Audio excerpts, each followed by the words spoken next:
સુરતના ગોડાદરા વિસ્તારમાં કોસ્મેટિક વેપારી પેઢીના કર્મચારી પાસેથી રૂપિયા 8 લાખની લૂંટના ગુનાનો સુરત ક્રાઇમ બ્રાન્ચે ગણતરીના કલાકોમાં ભેદ ઉકેલી કાઢ્યો છે। આ કેસમાં મુખ્ય સૂત્રધાર જયદીપ કવાડ સહિત 3 આરોપીની ધરપકડ કરવામાં આવી છે। ગત 4 જૂનના રોજ ગોડાદરા વિસ્તારમાં આવેલી રામદેવ ટ્રેડર્સ પેઢીનો કર્મચારી વેપાર ધંધાના કલેક્શનના રૂપિયા લઈને જતો હતો। તે દરમિયાન એક્સેસ મોપેડ પર આવેલા 3 અજાણ્યા શખ્સોએ કર્મચારીને આંતરી લાકડાના દંડા વડે માર મારી અને ચપ્પુ બતાવી રૂપિયા 8 લાખ ભરેલી બેગ લૂંટીને ફરાર થઈ ગયા હતા। બનાવ અંગે ગોડાદરા પોલીસ સ્ટેશનમાં ગુનો નોંધાયા બાદ સુરત પોલીસ કમિશનરના માર્ગદર્શન હેઠળ ક્રાઇમ બ્રાન્ચે તપાસ હાથ ધરી હતી।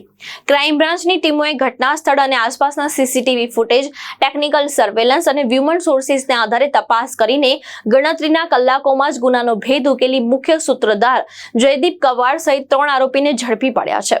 હાલ પોલીસે આરોપીની વધુ પૂછપરછ શરૂ કરી છે અને લૂંટની રકમ સહિત અન્ય મુદ્દે તપાસ આગળ ધપાવી રહી છે। ગઈ તારીખ 4/6/2026ના રોજ સુરતના ગોડાદરા વિસ્તારમાં રામદેવ ટ્રેડર્સના માલિક અને એમને ત્યાં કામ કરતા માણસ બંને જ્યારે પૈસા લઈ અને દુકાનનું શટર ખોલવા જતા હતા એ દરમિયાન એમને 2 ઈસમો આવી અને મોઢે બુકાની બાંધી એમને લાકડી અને ધોકા વડે મારી અને એમની પાસેનો થેલો લૂંટી ગયા હતા અને આગળ સ્કૂટરમાં 3 જણા લૂંટ કરી ભાગી જતા મળી આવેલા હતા। આ અનડિટેક લૂંટનો ગુનો ગોડાદરા પોલીસ સ્ટેશનમાં દાખલ કરવામાં આવ્યો હતો, જેમાં અંદાજિત 8 લાખ રૂપિયા ગયેલાનું પ્રાથમિક રીતે ફરિયાદમાં જણાવવામાં આવેલું હતું। ત્યારબાદ આ બાબતે અનડિટેક લૂંટનો ગુનો એ ક્રાઇમ બ્રાન્ચની અલગ અલગ ટીમો પોલીસ કમિશનર સાહેબ અને એડિશનલ પોલીસ કમિશનર ક્રાઇમ સાહેબની સૂચના મુજબ કામ કરી રહી હતી। એમાં ક્રાઇમ બ્રાન્ચના પોલીસ ઇન્સ્પેક્ટર જેજી પટેલ અને પીએસઆઈ વિશાલ ધનગડને બાતમી મળી કે આ લૂંટના ગુનામાં એક જયદીપ કવાડ અને રાજદીપ ચાવડા અને એક કાયદાના સંઘર્ષમાં આવેલો બાળક સંડોવાયેલ છે। આ બાતમી આધારે ક્રાઇમ બ્રાન્ચની ટીમે અને કોસંબડા વલથાડ જે રોડ પર આવેલા ઘરના નીચેથી ગઈ રાત્રે એમની બેની સાથે એક ગોપી સાટિયાને પણ પકડી પાડ્યો છે અને એક એક્સેસ સ્કૂટર જે લૂંટમાં વપરાયેલું હતું આ બધા સાથે પકડી પાડવામાં આવ્યા છે।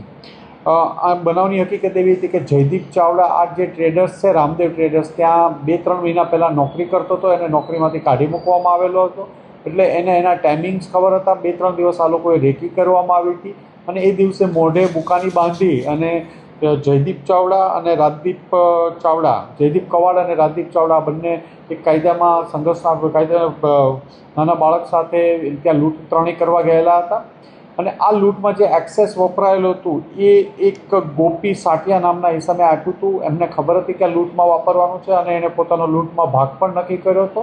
આમ 3 આરોપીઓને પકડી પાડ્યા છે। એમની પાસેથી 2 લાખથી વધુનો મુદ્દામાલ રિકવર કરવામાં આવ્યો છે અને આરોપીને પકડી વધુ મુદ્દામાલ રિકવર કરવા અને જે વોન્ટેડ આરોપી છે એને પકડી પાડવા અને વધુ પૂછપરછ આ લોકોની ચાલી રહી છે।